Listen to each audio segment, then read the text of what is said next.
Hi up guys, in this video I will show you how to restrict message on Instagram. Firstly, if you go up into your profile chat section, then get up into it and select a chat that you want to restrict it.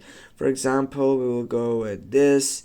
And now what you need to do, simply just click on the info section on your right upper side, and as you can see right down, you have three options: restrict, report, or block.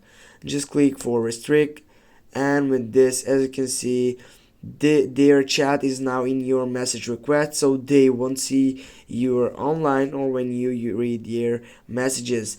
You can unrestrict them from their profile. Go dismiss, and now if you wanna just unrestrict this profile, just get off here, go into your profile section, tap on settings.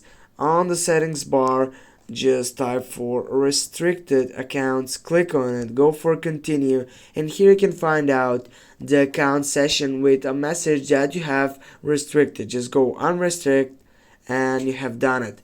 Thanks for watching. Don't forget to hit that like and share the video. See you soon guys.